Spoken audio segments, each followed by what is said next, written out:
Amén, mis queridos hermanos. Que el Señor les bendiga. El día de hoy, ¿cierto? Vamos a estar estudiando sobre el profeta Ageo. El profeta Ageo se encuentra en el Antiguo Testamento, ya en la parte de los profetas menores, y al profeta Ageo se le conoce como los profetas post-exílicos, ¿ya? Así que ahí, si lo tiene, le invito a abrir su Biblia en el Antiguo Testamento, en la parte del profeta Ageo. Vamos a orar para poder comenzar este estudio bíblico. Padre, te damos gracias, Señor, por este tiempo que tú nos permites, Señor, reunirnos, Dios mío, por medio de esta aplicación, Padre, para poder, amado Dios, estudiar la palabra, para poder aprender, Señor, un poco más de la Escritura. Te pedimos, Dios mío, abre nuestra mente, nuestro corazón, nuestro entendimiento, para poder entender tu palabra y lo más importante de todo, Señor, el que la podamos poner por obra. Te damos gracias, Dios mío, en el nombre poderoso de Jesús. Amén y amén. Amén, mis queridos hermanos. Como les comentaba, ¿cierto? Al profeta Ageo se le conoce como profeta post-exílicos, junto con el profeta Zacarías y con el profeta Malaquías. ¿Qué es lo que quiere decir post-exílicos? Es que ellos profetizaron después que el pueblo de Israel volvió del cautiverio en el que estuvo en Babilonia 70 años. Cuando el pueblo regresa a la tierra, ¿cierto?, de Judá, Dios levanta estos profetas para poder dar una palabra al pueblo que había regresado. Y el profeta Ageo tiene un mensaje muy particular. ¿Ya? El profeta Ageo anima al pueblo a poder reconstruir el templo que había sido destruido. Ese es el mensaje principal que tiene el profeta Ageo. Ageo, ¿cierto?, ministró durante el segundo año del rey Darío, ¿ya?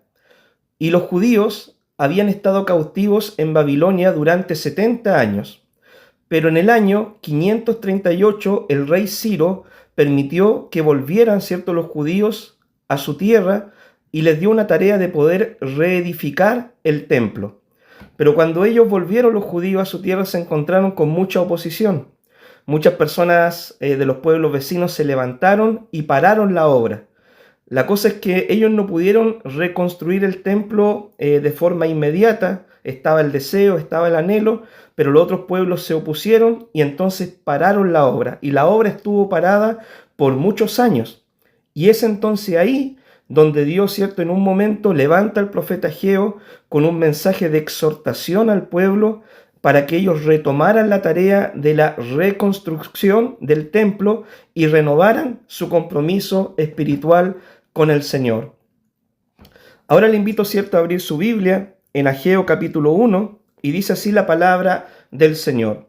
En el año segundo del rey Darío, en el mes sexto, en el primer día del mes, vino palabra de Jehová por medio del profeta Ageo a Zorobabel, hijo de Salatiel, gobernador de Judá, y a Josué, hijo de Josadac, sumo sacerdote, diciendo: Así ha hablado Jehová de los ejércitos, diciendo: Este pueblo dice, no ha llegado aún el tiempo de que la casa de Jehová sea reedificada.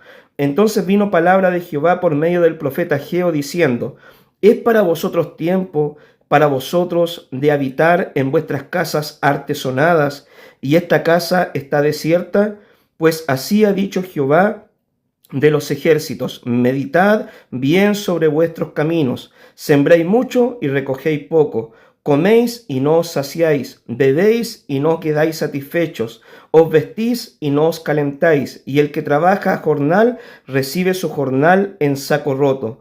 Así ha dicho Jehová de los ejércitos: meditad sobre vuestros caminos, subid al monte, traed madera y reedificad la casa, y pondré en ella mi voluntad y seré glorificado, ha dicho Jehová. Buscáis mucho y halláis poco, y encerráis en casa, y yo lo disiparé en un soplo. ¿Por qué? Dice Jehová de los ejércitos: por cuanto mi casa está desierta, y cada uno de vosotros corre a su propia casa. Por eso se detuvo de los cielos sobre vosotros la lluvia, y la tierra detuvo sus frutos. Y llamé la sequía sobre la tierra, y sobre los montes, y sobre el trigo, sobre el vino, sobre el aceite, sobre todo lo que la tierra produce, sobre los hombres y sobre las bestias, y sobre todo trabajo de manos. Y oyó Zorobabel, hijo de Salatiel, y Josué, hijo de Josadac, sumo sacerdote, y todo el resto del pueblo, la voz de Jehová su Dios, y las palabras del profeta Ageo, como le había enviado Jehová su Dios, y temió el pueblo delante de Jehová. Entonces Ageo, enviado de Jehová, habló por mandato de Jehová al pueblo, diciendo: Yo estoy con vosotros, dice Jehová. Y despertó Jehová el espíritu de Zorobabel, hijo de Salatiel, gobernador de Judá, y el espíritu de Josué, hijo de Josadac, sumo sacerdote, y el espíritu de todo el resto del pueblo, y vinieron y trabajaron en la casa de Jehová de los ejércitos su Dios en el día 24 del mes sexto, en el segundo año del rey Darío. Amén. Bueno, acá nosotros podemos ver por medio de esta lectura, ¿cierto?, que Ageo llama al pueblo primeramente a reflexionar sobre sus caminos. Y les dice el profeta Ageo, le dice: mira, ustedes trabajan mucho, recogen poco. Van a trabajar, ¿cierto? Se cansan trabajando y no prosperan. Hacen muchas cosas y no les va bien. Trabajan mucho y no hay lluvia, no hay fruto, ¿cierto?, del trabajo que ustedes realizan. Y la gran pregunta, ¿cierto?, que el pueblo tenía que hacerse era: ¿y por qué no está pasando esto? Quizá usted alguna vez se ha sentido también en esa situación de que el dinero, ¿cierto?, cuando le llega a sus manos se hace agua y sal, ¿cierto? O aceite, como que se escurre por las manos, ¿cierto? Y como que no le aprovecha el trabajar tanto. Bueno, algo así le estaba pasando al pueblo de Judá. Trabajaba mucho por edificar su casa, por construir una mejor casa, por construir, ¿cierto?, un mejor porvenir en cuanto a lo económico, pero, ¿cierto?, no se notaban los resultados de todo esos esfuerzos.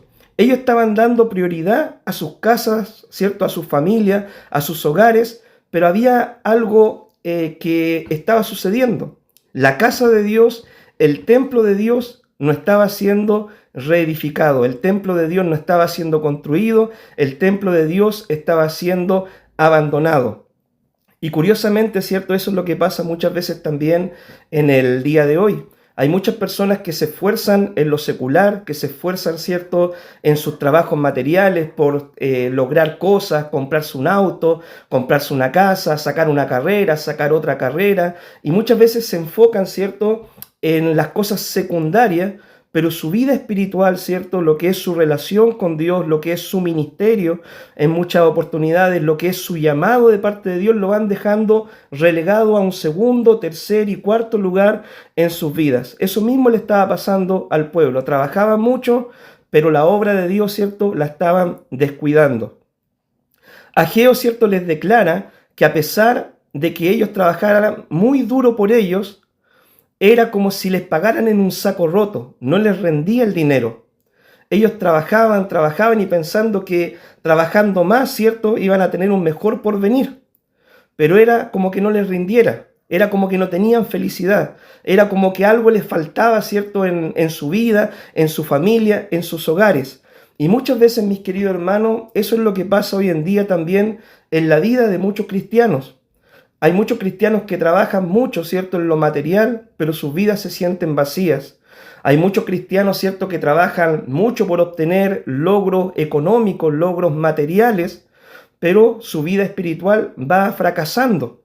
Sus familias muchas veces están sufriendo las consecuencias de su descuido espiritual, ¿cierto? Muchos han dejado de cumplir sus roles que Dios les asignó en su familia por enfocarse solamente en lo material, en lo secular.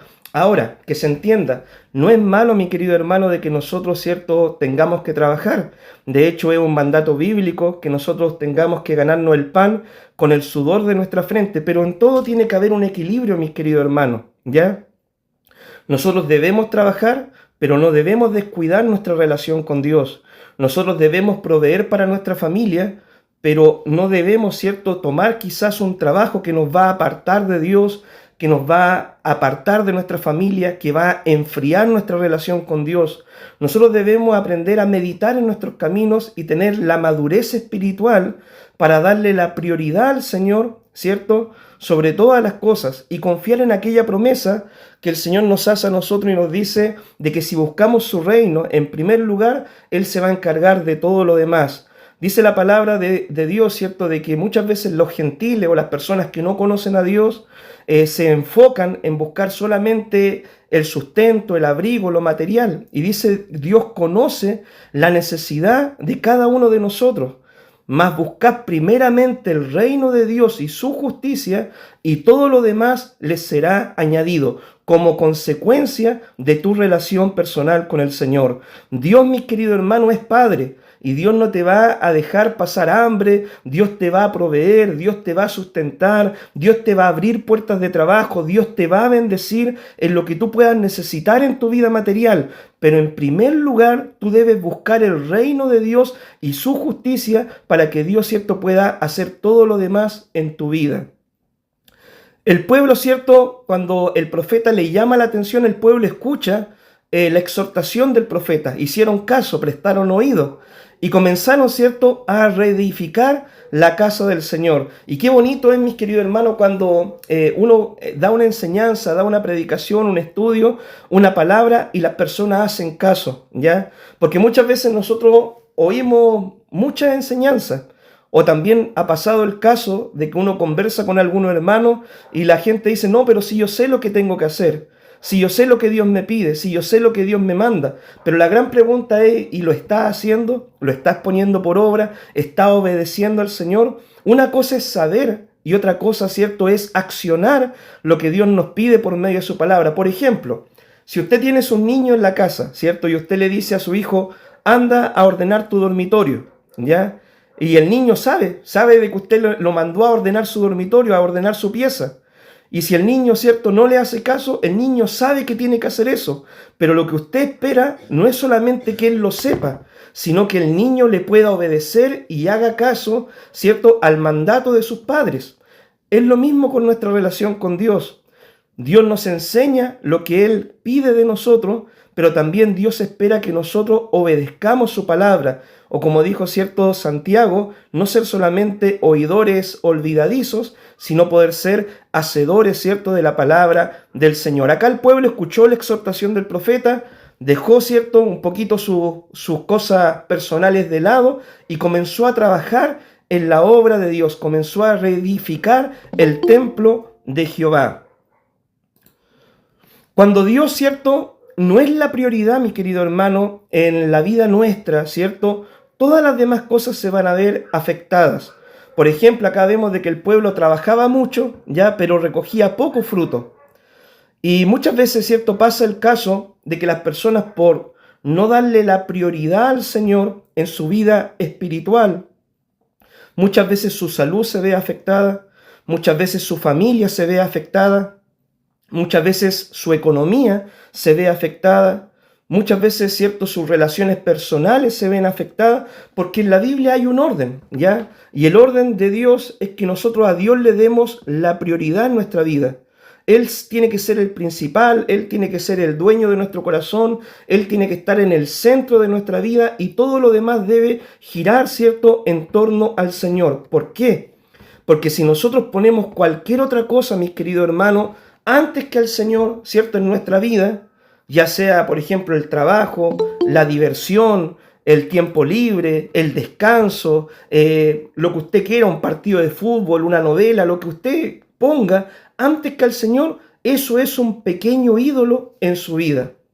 Cualquier cosa, mi querido hermano, que usted ponga antes que al Señor en su vida, se convierte en un pequeño ídolo y Dios no se agrada, ¿cierto?, de que nosotros a Él lo releguemos a un segundo, tercer lugar y lo cambiemos por otras cosas.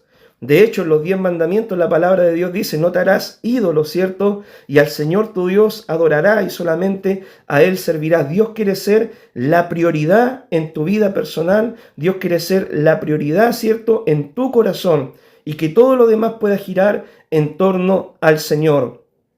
Si nosotros, ¿cierto?, ponemos a Dios como la prioridad de nuestra vida y toda nuestra vida gira en torno al Señor, a la obra de Dios, a hacer la voluntad del Señor, créame, mi querido hermano, de que Dios le va a proveer. Dios le va a abrir puertas de bendición. Dios va a restaurar su familia. Dios va a contestar las oraciones y usted va a ver la mano de Dios obrando a favor de su vida, si usted pone a Dios como prioridad de su vida. Pero ¿qué es lo que pasa? Muchas veces las personas no ponen a Dios, ¿cierto?, como la prioridad de su vida, y cuando tienen una enfermedad, recién se acuerdan de buscar del Señor. Cuando de repente el matrimonio está mal, recién se acuerdan de que hay que hacer el altar familiar. Cuando de repente la economía va mal, recién se acuerdan, ¿cierto?, de que no han honrado al Señor. Entonces, cuando no ponemos a Dios en nuestra prioridad, en el centro de nuestra vida, todo lo demás se va a ver afectado de una o de otra forma.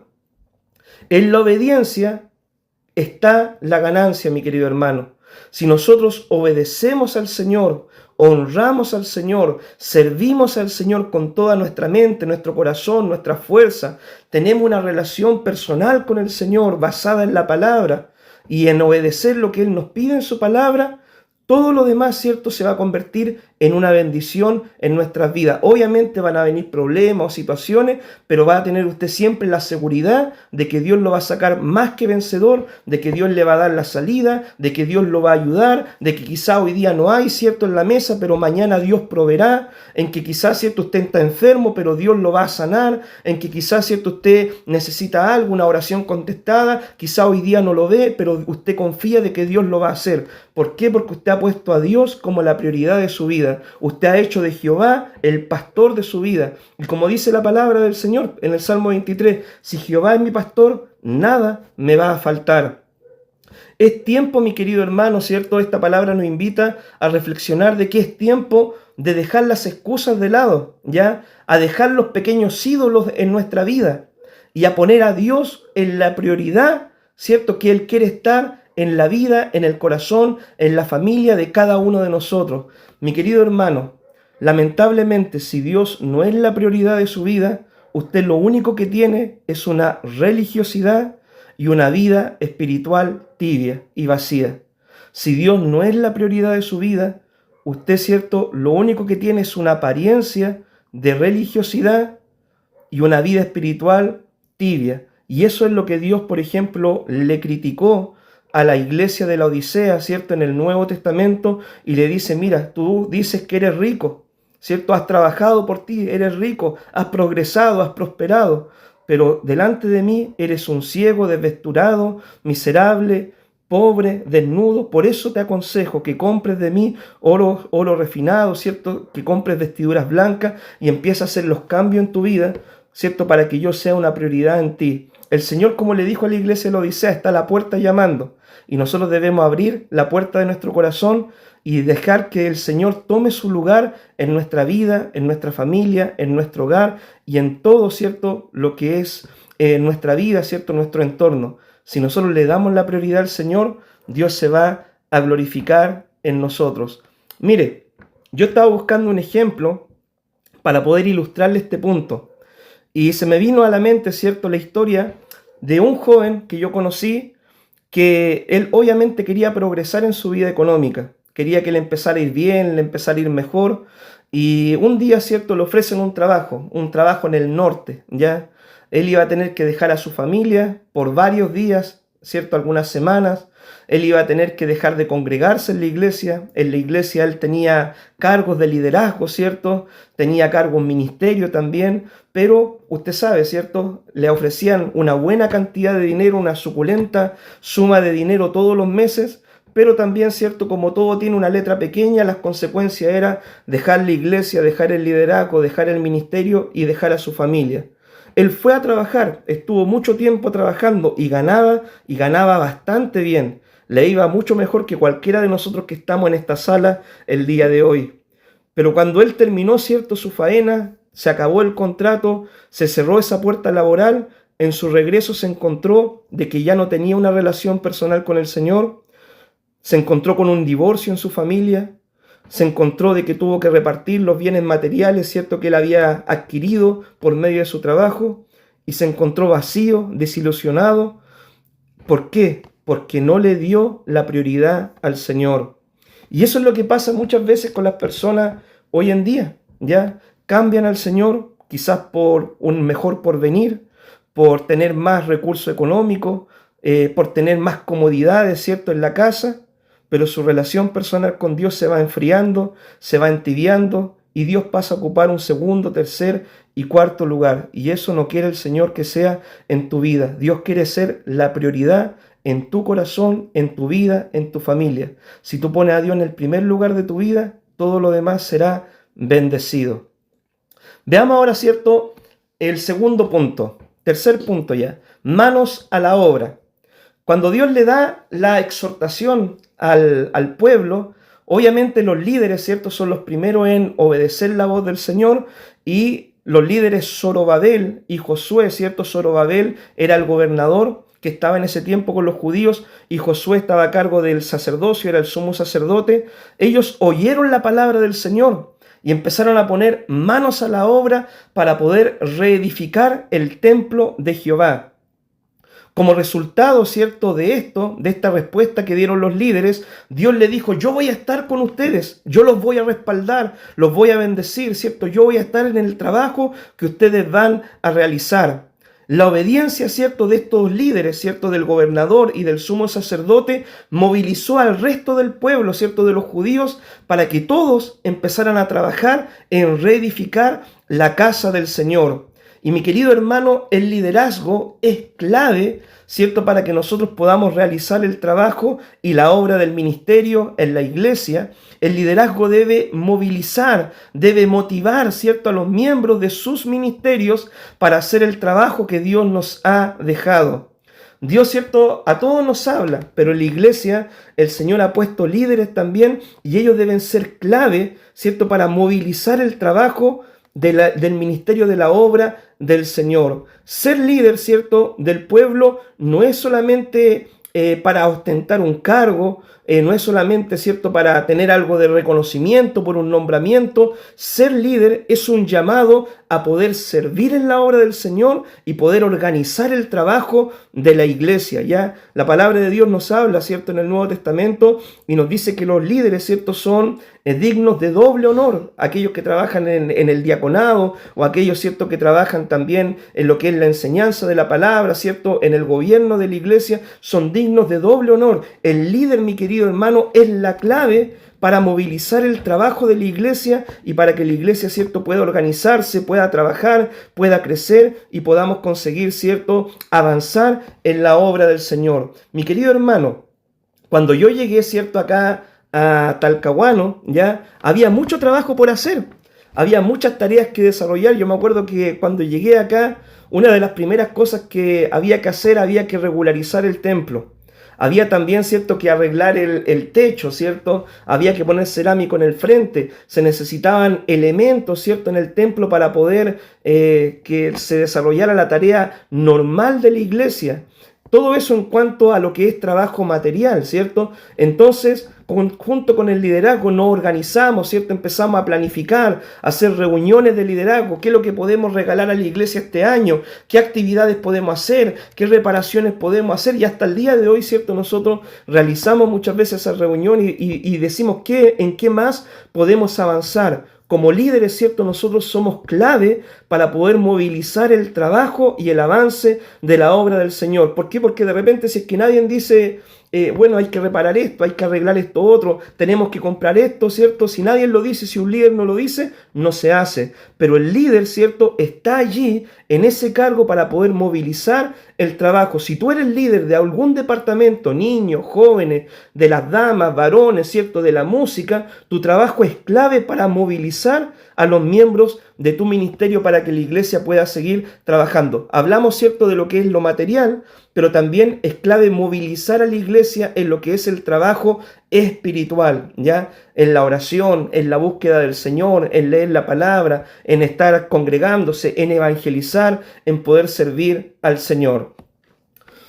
Vamos ahora, ¿cierto?, a ver lo que dice el capítulo 2, ya, de Ageo. Capítulo 2, versículo 1 al 9, dice así: En el mes séptimo, a los 21 días del mes, vino palabra de Jehová por medio del profeta Ageo, diciendo: Habla a Zorobabel, hijo de Salatiel, gobernador de Judá, y a Josué, hijo de Josadac, sumo sacerdote, y al resto del pueblo, diciendo: ¿Quién ha quedado entre vosotros que haya visto esta casa en su gloria primera? ¿Y cómo la veis ahora? ¿No es ella como nada delante de vuestros ojos? Pues ahora, Zorobabel, esfuérzate, dice Jehová.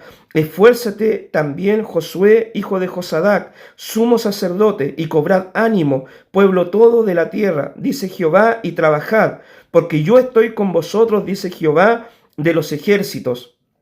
Según el pacto que hice con vosotros cuando salisteis de Egipto, así mi espíritu estará en medio de vosotros, no temáis, porque así dice Jehová de los ejércitos, de aquí a poco yo haré temblar los cielos y la tierra, el mar y la tierra seca, y haré temblar a todas las naciones, y vendrá el deseado de todas las naciones, y llenaré de gloria esta casa, ha dicho Jehová de los ejércitos. Amén. El templo, ¿cierto?, que estaban reconstruyendo el pueblo de Judá no se comparaba, mi querido hermano, con el templo majestuoso que había construido Salomón muchos años antes. El templo que había construido Salomón era un templo, hermano, espléndido, maravilloso, hecho con material, hermano, de primera calidad, pero ese templo había sido destruido. Y cuando el pueblo de Judá regresó, ¿cierto?, a su tierra y empezaron a reconstruir este nuevo templo, este segundo templo, no fue tan grande ni tan espléndido como el primero. Y muchos judíos cuando miraban este templo se lamentaban, ¿ya? Se lamentaban al ver este templo más pequeño, ¿cierto? No tan imponente como el primer templo. Algunos lloraban, pero también algo clave ahí, que la nueva generación veía este nuevo templo y había en ellos gozo y alabanza. Ahí podemos ver dos generaciones. La antigua, que conoció la gloria anterior, ¿cierto? Lloraban y lamentaban. Pero la generación nueva se alegraba y se gozaba también, ¿cierto?, de poder haber construido la casa del Señor. Dios llama, ¿cierto?, al pueblo y los anima y le dice que sigan trabajando. Y les recuerda de que Él estaba con ellos en la tarea y les asegura de que la gloria postrera iba a ser mayor que la gloria primera. Y esto, mi querido hermano, a nosotros nos debe animar. ¿Saben por qué? Porque muchas veces nosotros podemos tener un comienzo demasiado pequeño, ¿ya? Podemos quizá empezar de una forma muy pequeña a construir algo o a reconstruir algo. Pero hay una palabra del Señor que dice que aunque tu comienzo sea pequeño, tu postrer estado será muchísimo mayor. Quizás, mis queridos hermanos, ¿cierto? Hoy en día nosotros nos vemos pequeños, tenemos un pequeño ministerio, quizás no tenemos una iglesia tan grande. Quizás, ¿cierto?, hemos ganado unas poquitas almas, quizás tú estás sirviendo un poquito, ¿cierto?, al Señor en algún área, pero ten la seguridad de que la gloria postrera va a ser mayor que la gloria primera. Si tú eres fiel al Señor, si tú eres obediente al Señor, si tú pones a Dios como prioridad en tu vida, si tú buscas la presencia de Dios, si tú obedeces al Señor, créeme que la gloria del Señor va a llenar tu vida, va a llenar tu ministerio, va a llenar la iglesia, va a llenar tu liderazgo, va a llenar tu familia, va a llenar tu hogar. Fidelidad, mis queridos hermanos, en las cosas pequeñas traen el día de mañana grandes resultados. Un pequeño comienzo a largo plazo, con paciencia y con fidelidad, logrará una gloria postrera muchísimo mayor. En una oportunidad había un grupo de amigos, ¿cierto?, que estaban celebrando el cumpleaños de uno de ellos. ¿Y qué es lo que había sucedido? Los amigos, para burlarse, ¿cierto?, de este amigo que estaba de cumpleaños, hicieron el típico regalo ese de buscaron una caja gigante, ¿cierto? Una caja súper grande, bien bonita, ¿cierto? Bien espléndida por fuera la caja, pero la caja estaba vacía, ¿ya? Entonces la llevaron la caja y la pusieron ahí junto a los demás regalos. Y el amigo que estaba de cumpleaños decía, bueno, ¿y qué tendrá esta caja, cierto? Me regalarán quizás qué cosa, un parlante, no sé, algo grande, se imaginaba. Y bueno, cuando empezaron a abrir los regalos, de pronto tocó el turno de abrir esa caja gigante, ¿cierto? Y cuando este amigo abrió esa caja, se dio cuenta que la caja estaba completamente vacía. El resto de los amigos se largaron a reír, ¿cierto? Le hacían burla. Mira, creíste quizás que te iban a hacer un gran regalo, y la caja estaba completamente vacía. Pero ¿qué es lo que sucedió? La familia, ¿cierto?, de este joven vino a él con una pequeña caja, ¿cierto? Y le dijo su papá, hijo, mira, junto con la familia, los hermanos, ¿cierto?, los primos, hemos querido bendecir tu vida y te quisimos hacer un regalo muy especial y muy significativo. Ahora tú que eres mayor de edad, nos gustó, ¿cierto? Pensamos entre todos hacerte este regalo para tu vida y esperamos que sea una bendición. Y la caja era pequeñita, cabía, ¿cierto?, en una mano. El joven abrió esta caja pequeña y dentro de la caja encontró las llaves de un vehículo. El papá le dijo: ahora eres mayor de edad y junto con toda la familia, como te queremos mucho y queremos, cierto, verte bien y queremos bendecir tu vida, decidimos regalarte entre todos un vehículo porque tú eres muy amado entre nosotros. Mi querido hermano, hay un dicho, cierto, que dice de que no siempre lo mejor viene en envase grande. Hay un dicho que dice que hay muchas cosas buenas que vienen en envases pequeños. Mi querido hermano, quizás tu ministerio, ¿cierto?, no es tanto de multitudes. Quizás, ¿cierto?, tu trabajo en el Señor tú lo ves como algo muy pequeño dentro de la iglesia. Quizás, ¿cierto?, tú te consideras muy pequeño en lo que puedes hacer dentro del servicio al Señor. Pero créeme que si tú eres fiel al Señor, si tú, ¿cierto?, pones a Dios como prioridad en tu vida y tú le sirves con todo tu corazón, Dios va a bendecir ese pequeño comienzo y le va a dar una gloria postrera muchísimo mayor. Acá el pueblo de Israel, ¿cierto?, se lamentaba. No tenían ese tremendo templo, ahora tenían un templo más pequeñito, pero el Señor les prometió: si ustedes son fieles, yo voy a estar con ustedes, los voy a bendecir y los voy a ayudar en todo. Amén. Así que, mi querido hermano, ¿qué conclusiones, cierto, podemos sacar del estudio del día de hoy? Amén. ¿Qué conclusiones podemos sacar, cierto, de esta palabra? En primer lugar, mi querido hermano, es que si nosotros ponemos a Dios en primer lugar de nuestra vida, Dios se va a encargar de todo lo demás. Si tú pones a Dios como prioridad en tu vida, ¿cierto?, Dios se va a encargar de proveer para tus necesidades. Dios se va a encargar de tu salud, se va a encargar de tu familia, Dios se va a encargar de abrirte puertas de trabajo, de bendición, Dios se va a encargar de bendecirte, de guardarte, de cuidarte, pero tú debes aprender a poner a Dios en primer lugar de tu vida y no cambiar, mi querido hermano, al Señor como lo hizo Esaú, que cambió, ¿cierto?, la bendición de Dios por un plato de lenteja. No, tú debes aprender a poner a Dios en primer lugar de tu vida.